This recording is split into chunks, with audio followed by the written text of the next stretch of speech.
Shalom everyone, I am Priya, a student of the Holy Torah at ACTC Seminary. ప్రియమైన స్నేహితులారా, ఈ వారం తోరా గ్రంథమునందు 6వ పర్ష తోల్దోత్ అనగా తరాలు లేదా వంశావళ్ళు అని అర్థం. ఇది సెఫర్ తోరాలో 6వ పర్ష మరియు సెఫర్ బెరషిత్ లేదా ఆదికాండంలో 6వ పర్ష. ఈ పర్ష యొక్క 6వ అలియా బెరషిత్ 27వ అధ్యాయం 28వ వచనం నుండి 28వ అధ్యాయం 4వ వచనం వరకు. ఈ 6వ అలియాలో యాకోబు ఆశీర్వాదం పొంది వెళ్ళగానే ఏసావు వేట మాంసంతో వచ్చి తండ్రిని నీ జ్యేష్ఠ కుమారుడను అని పిలుస్తారు. ఇజ్సాక్ భయంతో వణుకుతూ జరిగిన విషయం గ్రహించి ఆశీర్వాదం మార్చలేనిదని చెప్తారు.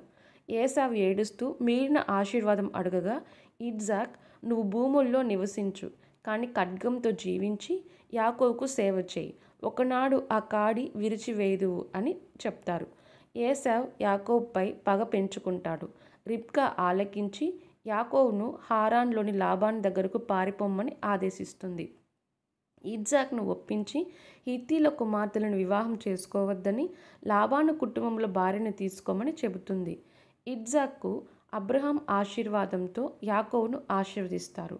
ఈ భాగం యాకోబు యొక్క తక్షణ పరిణామాలను, ఆశీర్వాదాల అనివార్యతను, కుటుంబ విభేదాల్లో రిబ్కా యొక్క రక్షణాత్మక జోక్యాన్ని మరియు ఎలోహిం ఎన్నిక కొనసాగింపును నొక్కి చెబుతుంది. ప్రియమైన స్నేహితులారా, మరిన్ని తోరా పాఠాల కోసం మా యూట్యూబ్ ఛానల్ను సబ్స్క్రైబ్ చేయండి. షలోమ్ లెహిత్రోత్.